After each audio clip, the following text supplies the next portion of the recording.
সূরা তাকবীরের ১৯ নম্বর আয়াত, সেখানে আল্লাহ সুবহানাহু ওয়া তাআলা বলছেন, ইন্নাহু লাকাউলু রাসূলিন কারীম, নিশ্চয়ই কোরআন সম্মানিত রাসূলের আনিত বাণী। ১৯ নম্বর আয়াতে আসার আগ পর্যন্ত আল্লাহ সুবহানাহু ওয়া তাআলা প্রথম থেকে এই সূরাটিতে যেই জিনিসটার উপরে ফোকাস করেছেন, যেই চিত্রটা আমাদের সামনে তুলে ধরেছেন, সেটা হচ্ছে কিয়ামতের দিবসের চিত্র। সেখানে প্রথম সিংহায় ফুঁক দেওয়ার পরে কী পরিবর্তন হবে, দ্বিতীয় সিংহায় ফুঁক দেওয়ার পরে কী পরিবর্তন হবে, এবং তারপর পরই আল্লাহ সুবহানাহু ওয়া তাআলা আমাদেরকে জানিয়ে দিচ্ছেন যে মানুষের যে আমলনামা, যে বই তার, সে বই তার সামনে খুলে দেওয়া হবে। সেদিন কোনো কিছুই মানুষের কাছে অপ্রকাশিত থাকবে না। এই কথাগুলো বলার পরেই ১৫ নম্বর আয়াত থেকে আমরা দেখি আল্লাহ সুবহানাহু ওয়া তাআলা আবার নতুন করে শপথ করছেন, ফালা উকসিমু বিল খুন্নাস, যে আল্লাহ সুবহানাহু ওয়া তাআলা সেই নক্ষত্রগুলোর শপথ করছেন, এবং সেখানে বারবার শপথের মাধ্যমে যে জিনিসটাকে আল্লাহ সুবহানাহু ওয়া তাআলা তুলে ধরছেন, সেটা হচ্ছে যে রাতের আকাশে যেই তারাগুলো দিয়ে পথ চলা বা গাইডেন্সের সহায়ক ছিল, সেগুলো আস্তে আস্তে অপসারিত হয়ে যায় দিনের শুরুর আগে।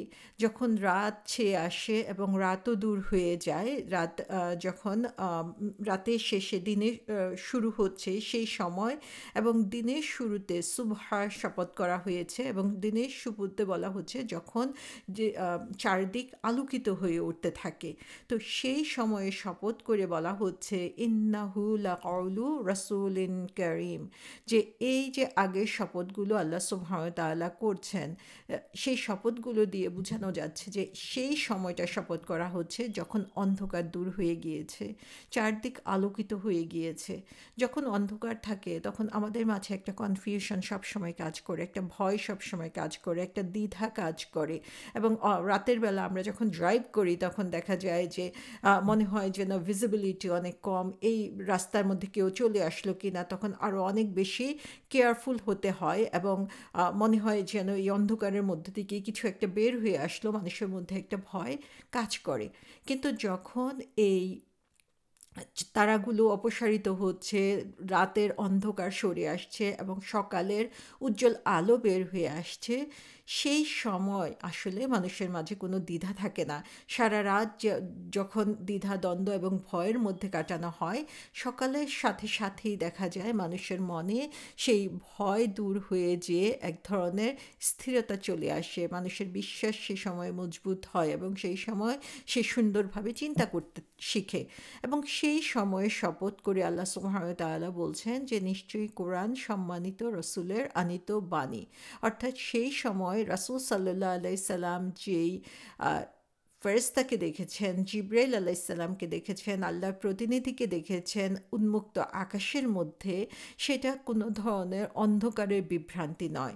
সেটা এমন না যে আলো কম থাকায় তিনি কি দেখেছেন বুঝতে পারেন নাই এবং সেটাই অন্যদেরকে বলছেন, বরং এটা হচ্ছে প্রকাশ্য দিবালোকে যখন সমস্ত অন্ধকার দূর হয়ে আলো প্রস্ফুটিত হচ্ছে, সেই সময়ে তিনি জিবরাইল আলাইহিস সালামকে দেখেছেন, এবং সেই জিবরাইল আলাইহিস সালামের আশা নিয়ে যেমন কোনো ধরনের দ্বিধার সুযোগ নাই, ভুল বুঝাবুঝির সুযোগ নাই, তেমনিভাবে তিনি যে আল্লাহর পক্ষ থেকে আসা রাসূল, তিনি যে আল্লাহর পক্ষ থেকে আসা মেসেঞ্জার, যিনি আল্লাহর কোরআনের কথাগুলো নিয়ে আসছেন, সেই ব্যাপারেও কোনো ধরনের দ্বিধা নেই।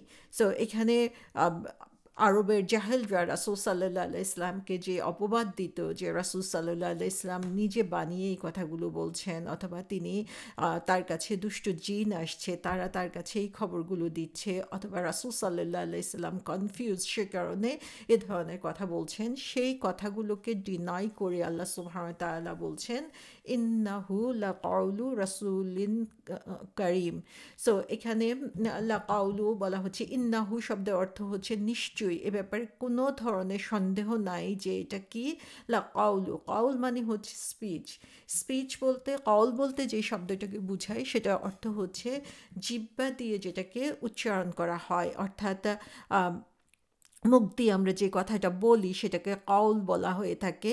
আর কলাম শব্দটা হচ্ছে আরেকটা শব্দ যেটার অর্থ স্পিচ হতে পারে, কথা হতে পারে, কিন্তু এখানে আমরা দেখি আল্লাহ সুবহানাহু ওয়া তাআলা কাউল শব্দটা ব্যবহার করেছেন। কাউল শব্দটা ব্যবহার করার মাধ্যমে যে জিনিসটা আমাদেরকে বোঝানো হচ্ছে যে কালাম এবং কাউলের মধ্যে ডিফারেন্সটা এখানে আমাদেরকে বুঝতে হবে। সেই কালাম শব্দের অর্থ হচ্ছে এটাও হচ্ছে কথা বলা, কিন্তু এটা হচ্ছে যে কথাটা সোর্স থেকে আসছে, মূল উৎস থেকে আসছে, সেটাকে কালাম বলা হয়ে থাকে। আল্লাহ সুবহানাহু ওয়া তাআলার কথা যখন বোঝানো হয় তখন সেটাকে কালাম বলে বলা হয়ে থাকে। আর কাউল হলো মুখ দিয়ে, যেটা যে মুখ থেকে বের হয়ে আসছে, এটা কোনো এটা হচ্ছে এটার যে সোর্স বা উৎস সেটা না। সো যখন আমরা কাউল বলে থাকি সেটা হচ্ছে কারো কথা হতে পারে এবং সোর্স থেকেও আসতে পারে, বা তুমি এটা বলতেছো কারণ হচ্ছে এটা তুমি শুনছো সে কারণে বলছো, সেটাও হতে পারে। কিন্তু কালাম যখন বলা হয় তখন বলা হচ্ছে যে এটা তোমার নিজের কথা, এটা তোমার ওন সোর্স থেকে এই কথাটা আসছে। তো যখন আমরা বলি যে লাকাউলু লাইক কাউলান রাসুলান, যে রাসূল সাল্লাল্লাহু আলাইহি সাল্লাম বলেছেন, কোনো হাদিস যখন আমরা বর্ণনা করি তখন এটা রাসূল সাল্লাল্লাহু আলাইহি ইসলামের কথাটাকে প্রকাশ করা হচ্ছে। রাসূল সাল্লাল্লাহু আলাইহি ইসলাম কথাটা বলছেন, কিন্তু যে বর্ণনা করছে সেটা তার কাউল। তো এখানে বলা হচ্ছে যে লাকাউলু রাসূলিন করিম, যে এই কথাগুলো হচ্ছে রাসূলুন করিমের, যিনি হচ্ছেন সম্মানিত মেসেঞ্জার তার, কিন্তু সেটা সে এসে উচ্চারণ করছে, সেটা তার নিজের সোর্স থেকে আনা না, সেটা তার নিজস্ব কথা না, অর্থাৎ অন্য কারো অন্য কোনো উৎস থেকে যে কথাটা নিয়ে এসেছেন সেই কথাটা এখানে বলা হচ্ছে। তো সুবহানাল্লাহ, আমরা এখানে দেখি যে আমরা পরবর্তীতে রাসূলুন কারীম নিয়ে আলোচনা করব যে রাসূলুন কারীম বলতে কি বোঝানো হয়েছে। এখানে দুইটা জিনিস আমরা ক্লিয়ার হতে পারি, যে এখানে যেই কথা বলা হয়েছে বা কোরআন যেভাবে রাসূল সাল্লাল্লাহু আলাইহি সাল্লামের কাছে আসছে সেটা জিবরাইল আলাইহিস সালামের মাধ্যমে আসছে, এবং জিবরাইল আলাইহিস সালাম নিজে এখানে বানিয়ে কোনো কথা বলছেন না, নিজের সোর্স থেকে কথাগুলো বলছেন না, বরং উনি শুধুমাত্র আল্লাহ সুবহানাহু ওয়া তাআলার কথাগুলোকেই ক্যারি করে আনছেন এবং সেগুলোকে রাসূল সাল্লাল্লাহু আলাইহি সাল্লামের কাছে ডেলিভারি দিচ্ছেন। আবার আমরা যদি রাসূল সাল্লাল্লাহু আলাইহি সাল্লামের কথা চিন্তা করি তাহলে দেখব যে তিনিও নিজের কোনো কথা বলছেন না, বরং জিবরাইল আলাইহিস সালাম আল্লাহ সুবহানাহু ওয়া তাআলা থেকে যেই কথাগুলো নিয়ে আসছেন সেই কথাগুলোকে তিনি আমাদের কাছে ডেলিভারি দিচ্ছেন। এবং এখানে বলা হচ্ছে রাসূলুন কারীম। রাসূলুন কারীম বলতে যে রাসূল শব্দের অর্থ হচ্ছে মেসেঞ্জার, যিনি হচ্ছেন কোনো কিছু ডেলিভারি দেন তাকে হচ্ছে রাসূল বলা হয়ে থাকে। তো রাসূল যেই যেই ডেলিভারিটা দিবে, যেই কোনো কিছু নিয়ে আসবে তাকেই রাসূল বলা হয়ে থাকে। এই ক্ষেত্রে জিবরাইল আলাইহিস সালাম হচ্ছে আল্লাহর কাছ থেকে আসা মেসেঞ্জার, যিনি হচ্ছেন এই কথাগুলো রাসূল সাল্লাল্লাহু আলাইহি সাল্লামের কাছে পৌঁছে দিচ্ছেন। আবার রাসূল সাল্লাল্লাহু আলাইহি সাল্লাম হচ্ছেন আল্লাহর পক্ষ থেকে আমাদের কাছে মেসেঞ্জার, যিনি জিবরাইল আলাইহিস সালামের মাধ্যমে জেনে তারপরে আমাদেরকে জানাচ্ছেন। এখানে বলা হচ্ছে রাসূলিন কারীম, যে যিনি হচ্ছেন নোবেল মেসেঞ্জার। সো কারিম শব্দের অর্থ হচ্ছে নোবেলিটি, সম্মান, মহত্ব বোঝানোর জন্য এখানে কারিম শব্দটি ইউজ করা হয়েছে। সো মূলত এখানে রাসূলুন কারিম বলতে জিবরাইল আলাইহিস সালামকে বোঝানো হয়েছে যে তিনি একজন সম্মানিত ফেরেশতা, যিনি নিজে থেকে এই কথাগুলো বানান নাই, বরং আল্লাহ সুবহানাহু ওয়া তাআলার মেইন সোর্স হচ্ছেন আল্লাহ সুবহানাহু ওয়া তাআলা। তিনি যেভাবে তার কাছে দিয়েছেন সেভাবেই তিনি এই মেসেজটা ডেলিভারি করেছেন রাসূল সাল্লাল্লাহু আলাইহি ইসলামের কাছে। এবং রাসূল সাল্লাল্লাহু আলাইহি ইসলামকে যে ফরচুন টেলার বলা হতো, গণক বলা হতো, অথবা জিনদের কাছ থেকে খবর সরবরাহ করে মানুষের কাছে বলছেন, সেই কথাটাকেও এখানে ডিনাই করা হচ্ছে, কারণ তারা দুজনেই হচ্ছে রাসূলিন করিম, তারা হচ্ছেন নোবেল, তারা হচ্ছেন সম্মানিত। যে যারা সম্মানিত তারা কখনো এ ধরনের ফ্রড অথবা মিথ্যা কথার প্রচার করবে না। তো এখানে তাদের যে সম্মান, সেই সম্মানটা এখানে তুলে ধরা হয়েছে, যে আমরা যেভাবেই চিন্তা করি না কেন একজন নোবেল মেসেঞ্জার যে হচ্ছে আল্লাহর কাছে সম্মানিত, যেটা তার নোবেলিটির একটা পার্ট, যে তিনি অনেস্টলি তার মেসেজটাকে ডেলিভারি দিবেন এবং সেই মেসেজ ডেলিভারি দিবার সময় হুবহু যেভাবে আল্লাহ সুবহানাহু ওয়া তাআলা বলেছেন সেভাবেই মেসেজগুলো রাসূল সাল্লাল্লাহু আলাইহি ওয়াসাল্লামের কাছে এসেছে এবং সেটাতে কোনো রকমের পরিবর্তন করা হয় নাই। রিভেলেশনের যে ইন্টিগ্রিটি সেটার ব্যাপারে কোনো ধরনের সন্দেহ আমাদের কাছে থাকা উচিত না। এবং এখানে আল্লাহ সুবহানাহু ওয়া তাআলার কাছ থেকে যে কথাগুলো আসছে সেগুলো একজন সম্মানিত মেসেঞ্জারের মাধ্যমে আরেকজন সম্মানিত মেসেঞ্জারের কাছে আসছে এবং পুরো এই চেইনটার মধ্যে আমরা দেখি যে পুরোটাই একটা নোবেল অ্যাক্ট। যে কাজগুলো যাদের মাধ্যমে এই কাজগুলো হচ্ছে তারা সবাই হচ্ছে খুবই সম্মানিত এবং সেখানে আমাদের সন্দেহ করার কোনো অবকাশ নাই যে কোরআন আমাদের কাছে এসেছে সেখানে কোনো ধরনের ভুল বা কারো কথার মিশ্রণ এখানে হয়েছে। সো যে এই যে পুরো মেসেজটা আসে এটা তিনটা পার্ট আমরা দেখতে পাই। একটা হচ্ছে মেসেজ ইটসেলফ যে কোরআনের যে কথাগুলো এটা এবং এটা ডেলিভারি দেওয়ার যে প্রসেস সেটা এবং যে আমাদেরকে ডেলিভারি দিচ্ছে।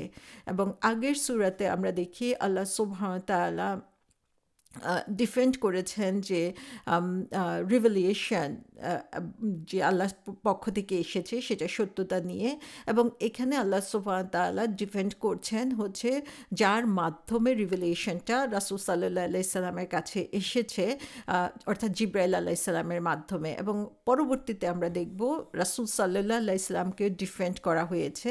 সো এখানে আমরা দেখি যে রসূল বলে এখানে তার যে প্রফেশনালিজম সেটাকে তুলে ধরা হয়েছে এবং সেখানে সেটা যে কত নোবেল এবং অনারেবল সেটাও এখানে তুলে ধরা হয়েছে। সো রাসূল সাল্লাল্লাহু আলাইহি সাল্লামের কাছে যে জিব্রাইল আলাইহিস সালাম এসেছেন সেটার ব্যাপারে আমাদেরও কোনো সন্দেহ থাকা উচিত না এবং এখানে রাসূলুন করিম বলতে এই অনারেবল অ্যাঞ্জেল বা সম্মানিত ফেরেশতার কথা বলা হয়েছে এবং যেই সম্মানিত ফেরেশতার ব্যাপারে আমরা জানি যে তার উজ্জ্বল আকৃতি নিয়ে রাসূল সাল্লাল্লাহু আলাইহি সাল্লামের কাছে তিনি উপস্থিত হয়েছিলেন। এবং এ ব্যাপারে আমরা দেখি যে সূরা হাক্কাতেও সেম কথা বলা হয়েছে, ইন্নাহু লাকাউলু রাসূলিন কারীম, যে এটা হচ্ছে নিশ্চয়ই এই কোরআন হচ্ছে একজন সম্মানিত রাসূলের আনিত। অর্থাৎ জিবরাইল আলাইহিস সালাম স্পষ্ট দিবালোকে রাসূল সাল্লাল্লাহু আলাইহি সাল্লামের কাছে কোরআনের যে কথাগুলো নিয়ে এসেছেন সেই কথাগুলো তার নিজের কোনো কথা না, সেই কথাগুলো আল্লাহ সুবহানাহু ওয়া তাআলার কথাগুলোকেই তিনি শুধু তার মুখ দিয়ে উচ্চারণ করেছেন এবং সেটা রাসূল সাল্লাল্লাহু আলাইহি সাল্লামের কাছে পৌঁছে দিয়েছেন। সো এর মাধ্যমে আমরা দেখি যে এই সম্মানিত মেসেঞ্জারের মাধ্যমে যে কথাগুলো এসেছে সেই কথাগুলোর ব্যাপারে কোনো ধরনের সন্দেহ পোষণ করার আমাদের কোনো সুযোগই নেই।